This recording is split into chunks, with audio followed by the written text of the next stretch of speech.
It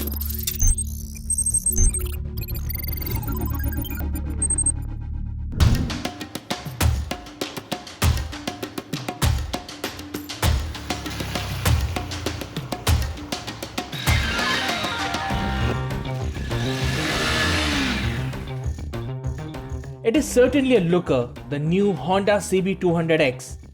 At first glance, it gives the impression of being a bigger bike than it actually is. With the bodywork and the red and white color scheme of a test bike reminiscent of the CB500X and even the bigger Honda Africa Twin. So, full marks for looks and road presence then. Look closer though, the telltale signs of it being just a commuter motorcycle appear. The small 184cc single-cylinder engine, for instance, and the rather underwhelming instrument console, which is also shared with the Hornet 2.0.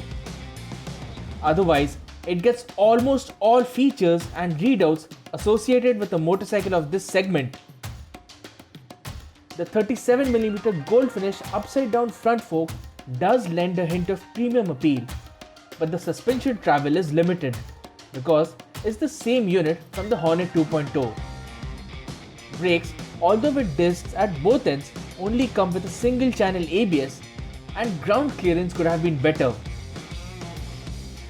Lighting though is full LED, including the tail light, and the CB200X even gets LED turn indicators mounted on the knuckle guards.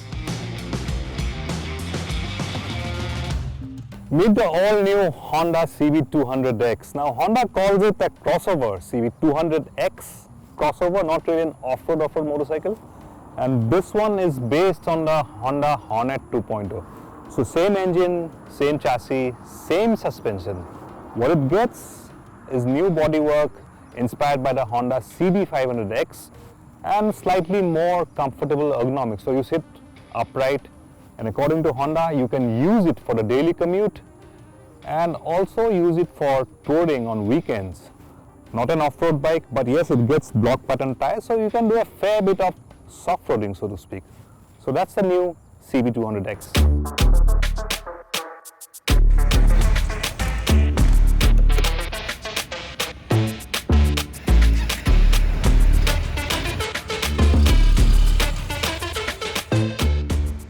On the move, the CB200X feels familiar. That's because it shares the same power plant as the Hornet 2.0. The engine has smooth acceleration, gear shifts are slick, and it will happily sit at over 90 km per hour and even beyond if prodded to do highway duties. But it's within the city where the CB200X is happiest, quite light on its feet, and there's enough punch to dart in and out of traffic. The stepped split seat offers enough real estate for comfort, and the raised, slightly pulled back handlebar provides an upright perch for the rider with a commanding view ahead. And if it's weekend adventures one is looking for, the CB200X is quite up to the task, although it's not built as an off-road bike.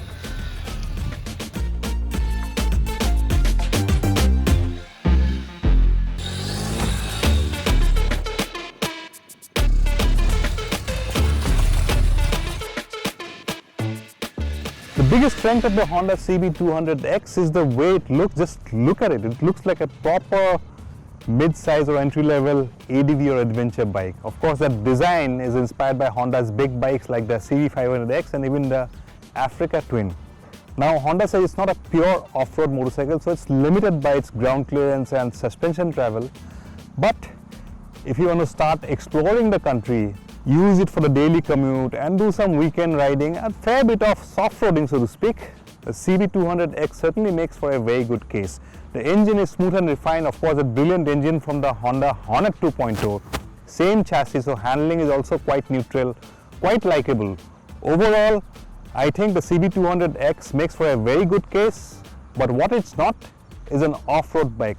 A little bit more suspension travel, even as an option, an aftermarket suspension, a little bit more ground clearance would have made it a really good bike. But even at that price point, As a beginner's touring bike, the CB200X certainly makes a very good case for itself. Priced at 1,44,500 rupees ex-showroom, the CB200X only comes with single-channel ABS, and that in a book is a miss. Overall, it certainly makes for a unique proposition and will definitely get its share of fans based on its looks, smooth engine and likable dynamics. If only it had more suspension travel and an optional variant with dual channel ABS, it could have made all the difference between a good bike and a great bike.